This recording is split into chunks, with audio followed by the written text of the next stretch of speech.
What it is, YouTube. It's your boy Grizz. Or you can call me Large Father. But hold on. Let me get some enthusiasm in my voice and try this. Alright, I'm back. What it is, YouTube. It's your boy Grizz coming back at what you with another tournament report from my locals. Now a lot of people don't care about locals reports because it's locals. But the reason why I'm gonna keep showing locals reports is because there's evolution every time I play. I'm not playing the same list every week, so and I like to throw some spicy things in there, and I like to show off new tokens. Got this one this weekend. You go to each token, feeling good. But this weekend, this past weekend, I played Blue Eyes again. It's different from the last build. I am going to talk about the evolution of the things I've done to it, as well as some things that I still feel like need to change about the deck.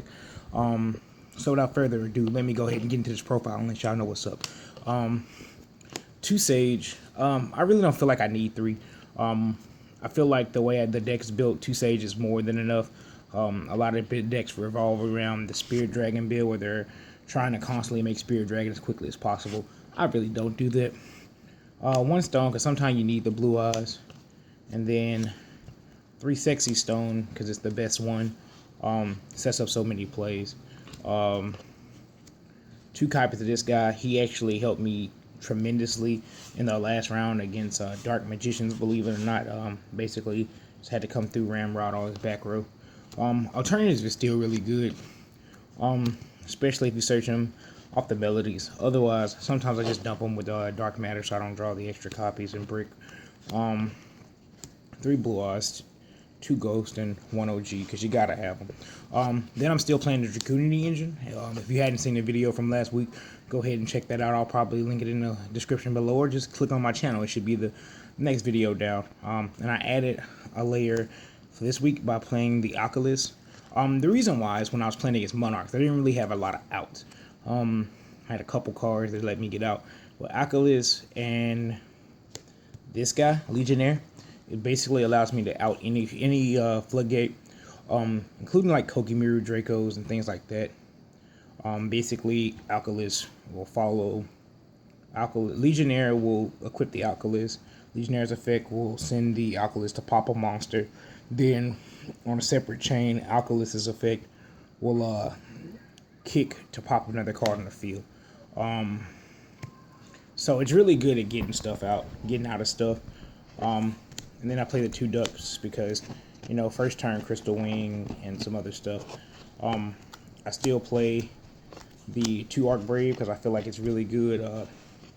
You really want to have things to use with Dark Matter. So it's always good to have. Then Master with Eyes of Blue. Honestly, I like his graveyard effect, but to be real, I've never used him a single time. So more than likely, when cuts come, he's probably on the chopping block. This week, I decided to throw in that sexy Chaos Max Dragon. At first, I wasn't really feeling the way Chaos Max was going.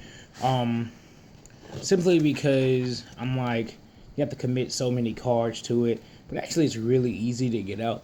A lot of times I dropped it. People committed their back row to dealing with Chaos Max, which left the rest of my plays open. Also, against like VAs and different things like that, he's untargetable. And with Stormforth, that 1 is a whole lot harder to get rid of him.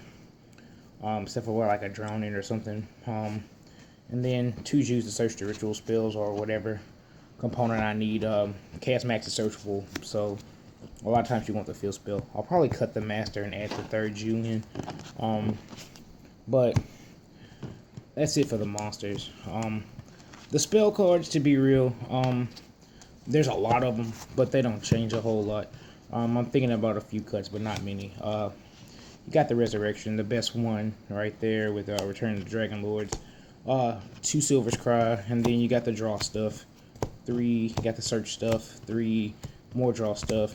3, I play more tuners, so this is fine. And my tuners are searchable through the Ravine and the Terraforming. So that also works. 3 Dragon Shrines. I thought about cutting this down at 2. But I hadn't got a chance to test it yet. But it was really clutch when I needed it. I don't think I dropped 1 game. That's because I forgot to take my side deck out of my main deck the last round. When I realized that I scooped up game one, and we moved on to 2 and 3. And then I played 2 advanced ritual arts and 1 chaos form. The reason why is, I don't feel like I'm gonna run out of blue eyes, so I feel like doing it this way gives me an opportunity, because a lot of times I just recycle the same blue eyes a trillion times, and then chaos form is just to if I have the egg play and the blue eyes in graveyard. Soul charge is like the best spell in the deck. Most of the time you resolve and you win. Twin Twister, which I didn't like in the main, so it's probably coming out. Now, what really set apart my build this week from last week was a trap lineup. This card's really good. Storm and Mirror Force. It's a blowout. Your opponent has to respond to big boards. When they respond to your big boards, they then have to try to fight back. They generally can't fight back, so once you Storm and Mirror Force, their board is clear and you win the game, because you're just going to OTK them. A Dark Matter and a Chaos Max will do more than enough. 2 Wing Blast actually really helped me in my Metaphors matchup. They targeted their face-up card for destruction, and then I just Wing Blasted back to the top. So they don't get to reuse that Metaphors effect that turn, and it let me pretty much do what I wanted to. Warning, which was really good, and the MVP trap is 2 Floodgate Trap Holes. Basically, Floodgate Trap Hole acts like a Quaking Mirror Force for people who don't know. Flip stuff face down. Once he makes it vulnerable to Chaos Max, I pretty much hit you, sneak in for the big damage, and do my thing from there. So it was really clutch. I'm definitely keeping it going forward. The extra deck changed a little bit. Hope Harbinger, which I've yet to make a single time. Double Dark Matter, which I make a lot. This guy, which I'll probably replace for Tachyon again. Full Armor, which is really good. I added Felgrain this week. That was a really nice touch. It really helped me out against a Drowning Mirror Force play. So I saved my Dark Matter, maintained my board control. The best rank 8 in the deck. Scarlight, which I didn't have to make. Crystal Wing, which I didn't have to make. This guy, which I'll probably turn into a Spark Dragon going forward. This guy, the 2 Vajris, to get out of other plays. A lot of times there's a lot of plays that you want to get out of. So Coral Dragon kind of helps you out there. It's pretty bad against Ophion. That's why you have the Legionnaire play and the 1 Spirit Dragon. So that makes up the entire main deck. The side deck for the deck, I had it right here. Now I don't see it. Oh, there we go. A few MVP cards I want to talk about. Soul Drain was really good against the Metaphors matchup, against the Metaphor Yang Zings. He would have easily OTK'd me had I not been able to flip this card. Pendulum Hole was another card to stop the comeback. There were 2 of those. Third Storming, 2 Virus, 2 Chaos Trap Hole, 1 Goliath, which never came in, 2 Veilers, which never came in, the second Twin Twister, which came in. Skill Drain is another really good card in the side. A lot of people want to play that Vanity Fiend, so you really want to stop them. So I feel like going forward, this is a really good side for Blue Eyes players, because once your big monsters hit the board, you don't really need them anymore. A lot of times I'm just going to side the Jews out anyway, or, leave the Jews, and then to Decree for the Demise decks, or Control decks. Those are things. So the big thing is that the big takeaway from this week's locals was that you can evolve Blue Eyes in many different ways. The core of the deck doesn't change a lot, but what does change is the way the deck is played.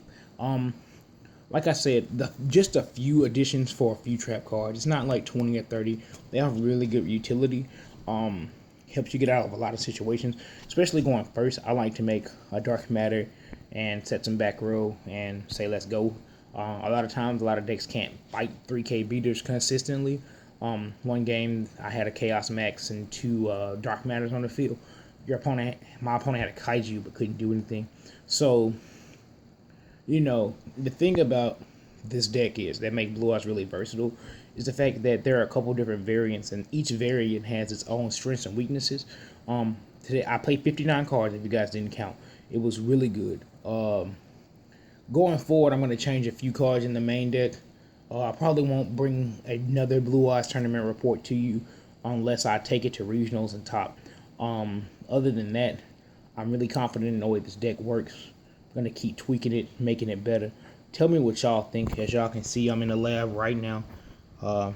See a couple Vanguard cards, but I'm in the lab right now trying to figure some things out because regionals are coming up, and we got to be ready. So I got to keep my streak of top 8s every year, multiples going. So this year I'm going to be trying to extend that streak and then make it all the way to Nats Manning. Hopefully get my first premier top. So it's your boy Grizz signing out.